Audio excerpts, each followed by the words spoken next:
परिचय। मानवीय आवश्यकता की पूर्ति के लिए प्राकृतिक संसाधनों के प्रबंधन का चलन पूर्व वैदिक काल से ही रहा है। किसानों का सामाजिक तंत्र में उच्च स्थान था और गांवों का प्रबंधन उनके हाथों में था। जमीन, पानी और कृषि के लिए एक क्षेत्र की परिस्थितियों के अनुसार तकनीकी ज्ञान की आवश्यकता थी। उन्होंने इस ज्ञान को प्राप्त किया और अनुभव व करके सीखिए द्वारा दक्षता को विकसित किया।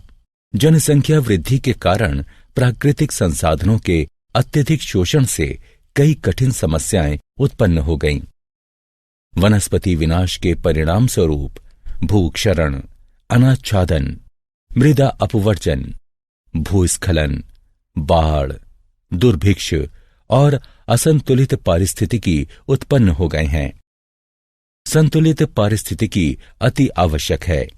पर्यावरण के प्रति जागरूक उपभोक्ता 3R कम उपयोग, पुनः प्रयोग और पुनः चक्रण की संकल्पना व्यवहार में लाकर अपशिष्ट का कम उत्पादन कर रहे हैं। वे उन उत्पादों को खरीद रहे हैं जो कम विषैले हैं अथवा जिनमें कम पैकेजिंग है। पुनः प्रयोग वाले कंटेनर व अन्य पुनः प्रयोग वाले सामानों का उपयोग कर रहे हैं। उत्पादों की देखभाल और मरम्मत कर रहे हैं। पुनः चक्रण कार्यक्रमों में भाग ले रहे हैं और पुनः चक्रण पदार्थों से बने सामान खरीद रहे हैं।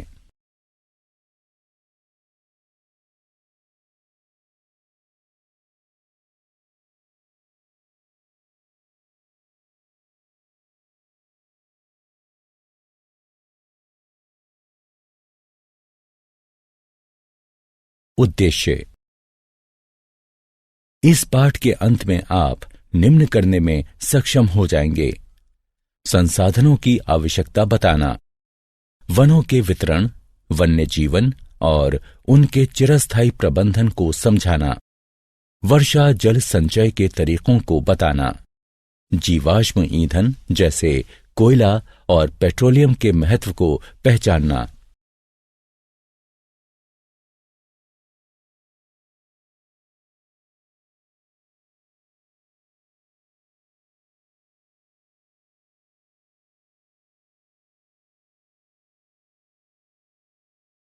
हमें अपने संसाधनों का प्रबंधन क्यों करना चाहिए? कोई आश्चर्य नहीं कि हमारे प्राकृतिक संसाधनों के दोहन और विकास के बहुत लाभ होते हैं, विशेषतया भवन निर्माण, विनिर्माण, पेशेवर, वैज्ञानिक और तकनीकी सेवाओं में। अर्थव्यवस्था में तमाम वृद्धि हीरे, तेल और विशेषकर गैस जैसे प्राकृतिक संसाधनों द्वारा होती है तथा इस संसाधन की गतिविधि और दूसरे क्षेत्रों जैसे खुदरा व्यापार के मध्य कड़ी इतनी मजबूत नहीं है जितनी की हो सकती है। हालांकि ये वृद्धि एक अच्छी खबर है, परंतु इसका मतलब ये भी हुआ कि बहुत से प्राकृतिक संसाधन प्रयुक्त हुए जा रहे हैं।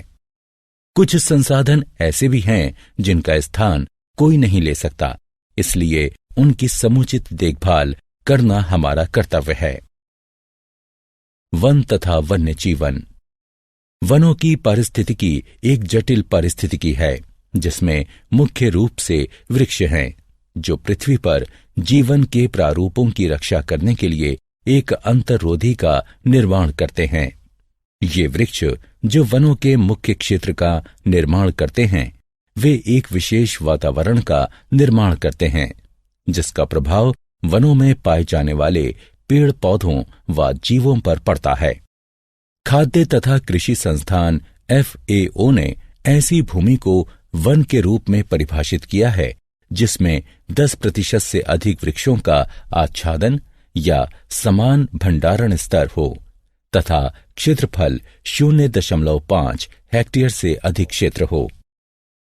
वृक्ष अपनी परिपक्वता पर कम से कम 5 मीटर की ऊंचाई पर पहुंचने में सक्षम होने चाहिए।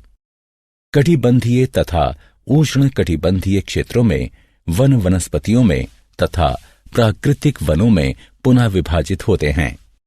प्राकृतिक वन वे वन होते हैं जो देसी वृक्षों से मिलकर बने होते हैं, न कि जानबूझकर पौधारोपण किए जाने से। पौधारोपण का अर्थ है वन रोपण या पुनर्वन रोपण की प्रक्रिया में पौधारोपण या तथा बीजों द्वारा वनों को खड़ा करना। भारत में उष्ण कटिबंधीय से लेकर शुष्क प्रकार तक लगभग 16 प्रकार के मुख्य वन हैं।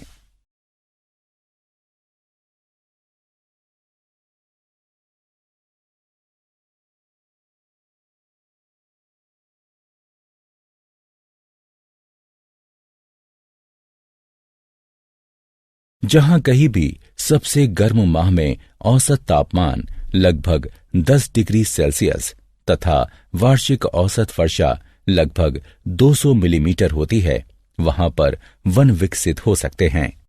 ऐसी स्थितियों से ऊपर की स्थितियों वाले किसी भी क्षेत्र में अनगिनत प्रकार की वृक्ष प्रजातियां स्थायी प्रकार के विविध वन समूहों में पाई जाती हैं, जो वहां के पर्यावरण की विशिष्ट स्थितियों द्वारा निर्धारित होती हैं। वन कई प्रकारों में वर्गीकृत हो सकते हैं।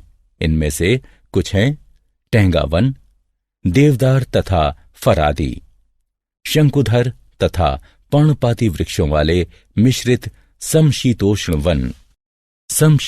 वन, उपोष्ण वन तथा भूमध्यवर्ती वर्षावन।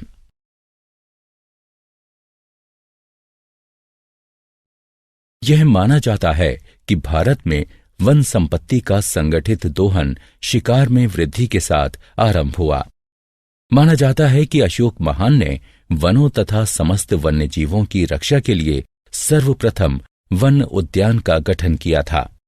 मुगल शासक सिद्धहस्त शिकारी थे तथा वनों में बहुत अधिक समय व्यतीत किया करते थे। अंग्रेजों के शासनकाल में आधुनिक प्रारूप में संरक्षण के प्रति पहला व्यवहारिक दृष्टिकोण अपनाया गया। उन्होंने संरक्षित वन खंडों की स्थापना केवल शिकार के उद्देश्य से की।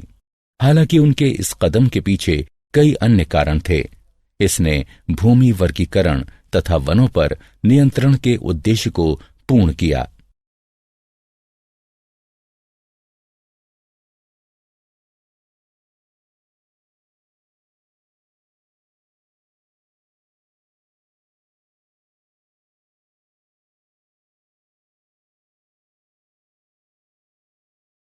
स्थायी प्रबंधन। वन समृद्ध तथा जटिल पारिस्थितिक तंत्र हैं जो जैव विविधता में सहायता करते हैं, मूल्यवान पारिस्थितिकी अनुकूल सेवाएं प्रदान करते हैं तथा इनमें पर्यटन की असीम संभावनाएं होती हैं। विशेष रूप से वस्तुतः लाखों निर्धन व्यक्ति भोजन, जल, ईंधन, वस्त्रों तथा काष्ठ यानी लकड़ी तथा गैर काष्ठ उत्पादों के लिए ही नहीं बल्कि उत्तर जीविता के लिए वनों पर ही निर्भर करते हैं। स्थायित्व अर्जित करने के लिए इस पर पुनर्विचार होना चाहिए, जिसे हम मूल आवश्यकता कहते हैं। हमारे समाज में ये कहना बहुत ही आम है कि हमें एक प्रदत्त संसाधन की आवश्यकता है, लेकिन वस्तुतः हम में से कितनों को इसकी आवश्यकता होती है तथा साथ ही हम ये कैसे निर्धारित करते हैं कि हमारे पारिस्थितिक तंत्र तथा इनमें निवास कर रहे जीवों के लिए क्या मूल आवश्यकता है। यह निर्धारित कर कि क्या चीजें मूल आवश्यकताओं का निर्माण करती हैं, संभवतया हमारे दैनिक जीवन में स्थायी प्रक्रियाओं को अनुकूल बनाने की सबसे बड़ी चुनौती है, क्योंकि आवश्यकताओं की परिभाषा क्षेत्रों से क्षेत्रों, गांवों से गांवों तथा यहां तक कि व्यक्ति से व्यक्ति तक भिन्न होती है। यद्यपि पारिस्थितिकी विशेषज्ञ बहुधा उसके मूल्यांकन के विरुद्ध होते हैं, जिसे अमूल्य माना जाता है, लेकिन लोग वनों के आर्थिक लाभों को न मानते हुए बहस करते हैं। उनकी संरक्षण स्थिति को आंका नहीं जाता है, क्योंकि उनके विविध आर्थिक योगदान अधिकतर अमूल्यांकित तथा जानकारी से परे रह जाते हैं।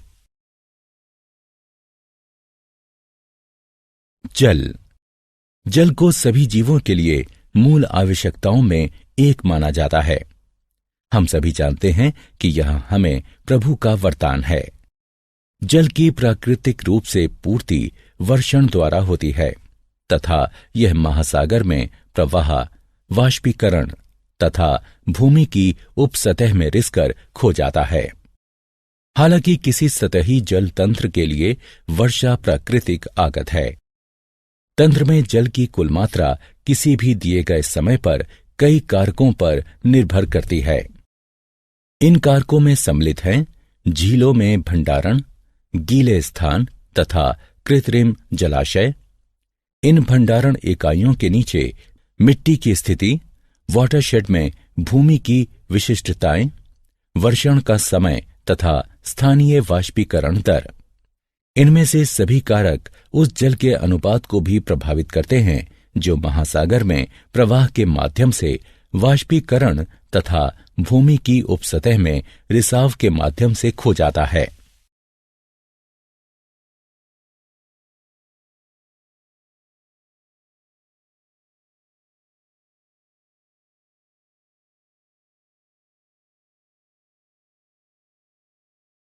मानवीय गतिविधियां इन कारकों पर काफी प्रभाव डाल सकती हैं। मानव बहुधा जलाशयों के निर्माण से भंडारण क्षमता में तो वृद्धि करता है तथा गीली भूमि को सुखाकर उसे कम भी कर देता है। मानव बहुधा क्षेत्रों में बाड़ लगाकर तथा धारा के प्रवाह को मार्गबद्ध कर चालू मात्रा तथा वेग में वृद्धि करता है।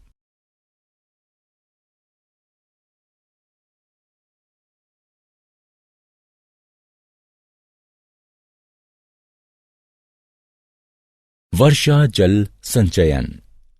समय के साथ बढ़ती जनसंख्या, बढ़ते औद्योगिकरण तथा विस्तृत कृषि ने जल के लिए मांग में वृद्धि करती है। जल को एकत्र करने के लिए बांध बनाकर तथा जलाशयों का निर्माण कर तथा कुएं खोदकर प्रयास किए जा रहे हैं। कुछ देशों ने तो जल को पुनः चक्रण तथा लवण मुक्त करने का भी प्रयास किया है। जल संरक्षण आज की आवश्यकता है। वर्षा जल के संचयन द्वारा भूजल स्तर में वृद्धि का विचार आज कई शहरों में महत्वपूर्ण होता जा रहा है।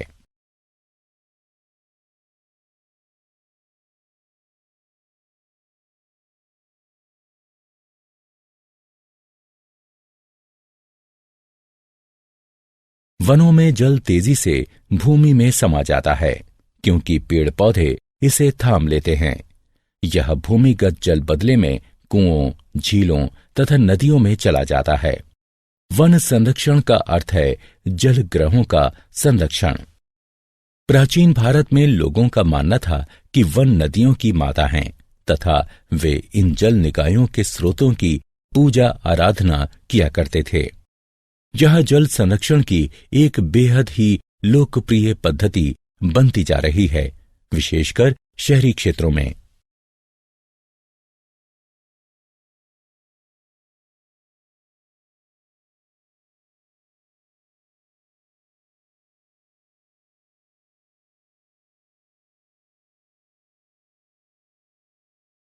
वर्षा जल संचयन से अर्थ है कि वर्षा के जल को भवनों की छतों पर एकत्र करना तथा इसे भूमि के नीचे बाद में प्रयोग के लिए भंडारित करना। यह न केवल भूमिगत जल के क्षरण को कम करता है बल्कि साथ ही कम होती जल तालिका में वृद्धि करता है तथा निरंतर जलापूर्ति में सहायता कर सकता है। वर्षा जल संचयन तथा कृत्रिम रिचार्जिंग आज बहुत ही महत्वपूर्ण मामले बनते जा रहे हैं। भूमिगत जल के स्तर में कमी व सागर के जल की प्रगति को रोकना अर्थात सागर के जल को भूमि की ओर आने से रोकना व वर्षा के मौसम के दौरान जल सतही जल का संरक्षण अत्यंत ही आवश्यक है।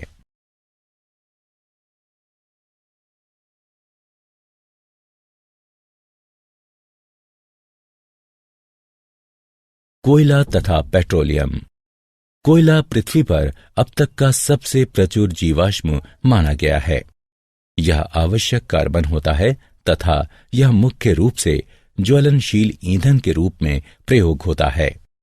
कोयले का वृहद स्तर पर प्रयोग 19वीं शताब्दी में औद्योगिक क्रांति के साथ आरंभ हुआ। जैसे जैसे उद्योगों की संख्या में वृद्धि हुई, वैसे वैसे ऊर्जा के मुख्य स्रोतों की मांग भी बढ़ती गई।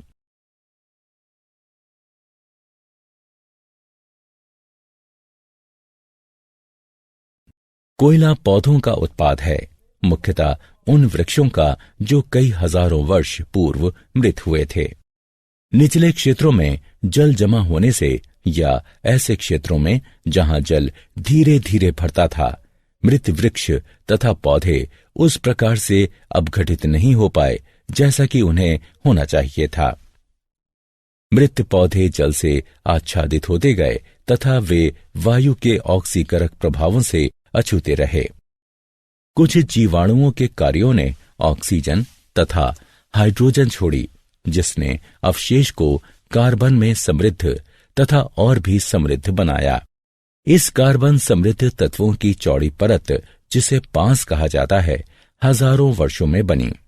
जैसे जैसे और सामग्रियां पांस पर एकत्रित होती गईं, जल उनसे निचुड़ता गया, जिससे कार्बन समृद्ध पौधे के अवशेष ही बचे। दाब तथा तापमान ने सामग्री को और भी संपीड़ित किया। इसने कोयले की निर्माण प्रक्रिया में सहायता की, क्योंकि अधिक गैसें बाहर निकलीं तथा कार्बन के अनुपात का बढ़ना जारी रहा। यह कार्बन कई हजारों वर्षों में धीरे धीरे कोयले में कायांतरित हो गया। पेट्रोलियम पृथ्वी के आवरण के कुछ क्षेत्रों के उच्च संस्तरों में छिद्रयुक्त चट्टान संरचनाओं में पाया जाता है। पेट्रोलियम के ज्ञात संरक्षणों का अनुमान लगभग 1.2 ट्रिलियन बैरल माना जाता है, जबकि एक अनुमान के अनुसार यह 3.74 ट्रिलियन बैरल है। इस समय इसकी खपत लगभग 84 मिलियन बैरल प्रतिदिन अथवा 31 बिलियन बैरल प्रतिवर्ष है। जलाशयों की अभियांत्रिकी समस्याओं की वजह से प्राप्त किया जाने वाला तेल भंडार प्लेट में तेल की तुलना में काफी कम है। वर्तमान में खपत के स्तर को देखते हुए यह भंडार 32 वर्षों उपरांत लगभग 2039 में समाप्त हो जाएगा। हालांकि ये नई खोजों, मांग में बदलाव, बेहतर तकनीक, जनसंख्या प्रगति, तीसरी दुनिया के देशों में औद्योगिकरण तथा अन्य कारकों की अनदेखी करता है। यद्यपि आने वाले वर्षों में तेल के ही ऊर्जा के मुख्य स्रोत रहने का अनुमान है, वहीं ऊर्जा विकास के अन्य विकल्प जैसे सौर ऊर्जा, पवन ऊर्जा, ब्यूटेनॉल, इथेनॉल, फोटोवोल्टिक, परमाणु ऊर्जा, हाइड्रोजन या तैलीय पत्थरों से तेल या तैलीय रेत से तेल वृद्धि कर सकते हैं।